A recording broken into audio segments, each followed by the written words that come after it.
हालो प्यारे बच्चों, इस वीडियो में हम कक्षा 10 का विज्ञान है जिसमें अध्याय 9 है प्रकाश। उसमें हम गोली दर्पण के बारे में देखेंगे कि स्फेरिकल मिरर क्या होता है। तो हमारा जो दर्पण होता है, मुख्य रूप से दर्पण हमारा दो प्रकार का होता है।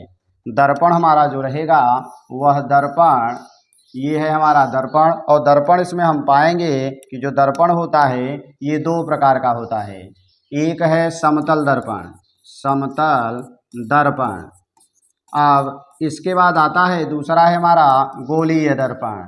ये है गोलीय दर्पण। अब इस गोली दर्पण के भी दो प्रकार होते हैं। एक होता है अवतल दर्पण, अवतल दर्पण। दूसरा होता है हमारा उत्तल दर्पण। तो हमें क्या मिला? दर्पण दो प्रकार के होते हैं, एक को हम समतल, दूसरे को गोली कहते हैं। और गोली दर्पण दो प्रकार का होता है, अवतल दर्पण और उत्तल दर्पण। अब दर्पण होता क्या है, ये कैसे बनता है? जो कांच होती है उसके एक सिरे पर बेरियम ऑक्साइड अथवा चांदी का लेप कर दिया जाता है, तो एक सिरा परावर्तक तल हो जाता है और दूसरा सिरा हमारा प्रकाश को जाने नहीं देता है। तो इस तरह से दर्पण हमारा तैयार होता है। अब इसका जो यानी सिंबल है समतल दर्पण का ये है, ये कहलाएगा हमारा परावर्तक तल। यानी जिस तरफ से हम देखते हैं वही हमारा परावर्तक तल होता है। और इसमें आ जाएंगे तो इसका जो सिंबल होता है वह इस तरह से होता है। ये हमारा हो गया। अब ये कहलाता है हमारा परावर्तक तल। फिर दूसरा आ जाएंगे तो हम ले लेंगे इस परावर्तक तल के बाद हमें यहाँ पर ये हमारा उत्तल दर्पण हो जाता है। ये हमारा उत्तल दर्पण है, इसमें इधर कलई होगी और ये वाला जो सिरा होगा ये कहलाएगा परावर्तक तल। ये हमारा परावर्तक तल होता है। तो इस तरह से अगर हम गोली दर्पण की बात करें तो गोली दर्पण जो होता है दो प्रकार का, एक अवतल दर्पण, दूसरा उत्तल दर्पण। अवतल दर्पण में हमारा जो उभरा हुआ भाग होता है उधर कलई होता है और अवतल वाले भाग यानी गड्ढे वाले भाग की तरफ से हम देखते हैं। उत्तल दर्पण में जस्ट इसका उल्टा होता है, जो गड्ढा वाला भाग होता है वहाँ कलई होता है और जो उभरा हुआ भाग होता है वहाँ से हम देखते हैं और इसको कहते हैं हम परावर्तक तल। अब आगे आ जाएंगे तो इसमें देखेंगे क्या कि यानी इस दर्पण के कितने भाग होते हैं, यानी क्या क्या इस दर्पण में होता है उसके बारे में हम देखते हैं। तो ये हमारा जैसे दर्पण हो गया, तो ये हमारा कहलाएगा, ये है हमारा अवतल दर्पण, ये है हमारा उत्तल दर्पण। और इसमें आएंगे तो ये जो सामने वाला भाग है इसको हम कहेंगे क्या, ये है हमारा परावर्तक तल, परावर्तक तल कहलाता है। और इसी तरफ से हम अपना चेहरा देखते हैं और इसमें जो होगा ये कहलाएगा परावर्तक तल, यानी ये वाला तल हमारा परावर्तक तल होता है। अब इस परावर्तक तल में अब हम देखेंगे कि जो हमारा ये अवतल दर्पण है इसमें इस दर्पण का जो मध्य बिंदु होता है, इस मध्य बिंदु को इसी को हम ध्रुव P कहते हैं। तो अगर हम इसकी डिफिनीशन देना चाहें तो किसी भी दर्पण, चाहे ये ले लीजिए चाहे ये ले लीजिए, दोनों ये P कहलाएंगे। तो किसी भी दर्पण में दर्पण का जो मध्य बिंदु होता है इसी को हम दर्पण का ध्रुव P कहते हैं। दूसरा नंबर आता है कि ये दर्पण अगर हम देखें तो यह किसी गोले का एक भाग होता है।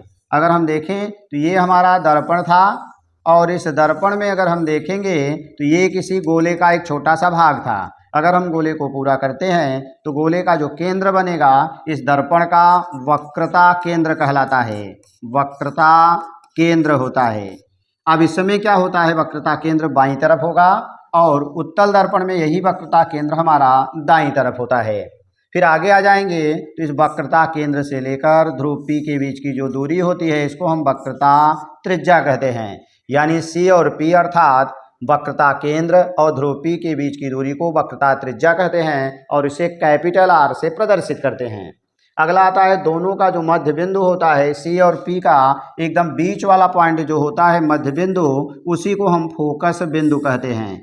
इसको क्या कहेंगे, फोकस बिंदु, फोकस बिंदु कहलाता है। ये भी हमारा दोनों दर्पण में होगा, यहाँ और यहाँ, अर्थात C और P के बीच वाला बिंदु, C और P के बीच वाला बिंदु ये कहलाएगा हमारा फोकस बिंदु। आगे आ जाएंगे तो अगर हम देखेंगे तो यहाँ फोकस बिंदु से लेकर के ध्रुव P के बीच की दूरी जो होती है उसी को हम फोकस दूरी कहते हैं। तो आइए इसको हम नेक्स्ट कुछ इस तरह से देखते हैं, जैसे ये हमारा दर्पण हो जाए तो इस दर्पण का नाम क्या है, ये है हमारा अवतल दर्पण। अब अगर हम इस अवतल दर्पण की बात करें तो इसमें यहाँ जो मध्य बिंदु होगा दर्पण का, इसी को हम ध्रुव P कहेंगे। अब अगर इस गोले को पूरा किया जाए तो इस गोले का जो केंद्र बनेगा इसी को हम कहेंगे यानी वक्रता केंद्र, वक्रता केंद्र कहलाएगा। अब अगर हम इन दोनों को मिला देते हैं तो ये एक रेखा जो हमने खींचा, इस रेखा का नाम है मुख्य अक्ष, ये कहलाएगा मुख्य अक्ष। तो क्या मिला, वक्रता केंद्र C तथा ध्रुव P को मिलाने वाली रेखा को हम मुख्य अक्ष कहते हैं। फिर आगे आ जाएंगे तो C और P के जो बीच वाला बिंदु होगा उसको हम F कहते हैं। तो वक्रता केंद्र और ध्रुव P के मध्य बिंदु को फोकस बिंदु कहते हैं, ये कहलाएगा हमारा फोकस बिंदु। फिर आगे आ जाएंगे, इस वक्रता केंद्र और इस ध्रुव P के बीच की दूरी को वक्रता त्रिज्या कहते हैं। चूँकि अवतल दर्पण में बाईं तरफ होता है इसलिए माइनस होता है। अगर हम बात करें उत्तल दर्पण में तो उत्तल दर्पण में जो मिलेगा हमारा यहाँ कहीं C होगा, यहाँ P होगा, तो ये दूरी दाईं तरफ होती है इसलिए ये दूरी हमारी प्लस में कहलाती है। और यहाँ बीच में हमारा F होगा, तो F से लेकर के और P के बीच की दूरी को स्मॉल f कहते हैं। और ये अवतल दर्पण में बाईं तरफ है इसलिए माइनस होगा, और यहाँ पर भी यहाँ से यहाँ तक की दूरी f होगी।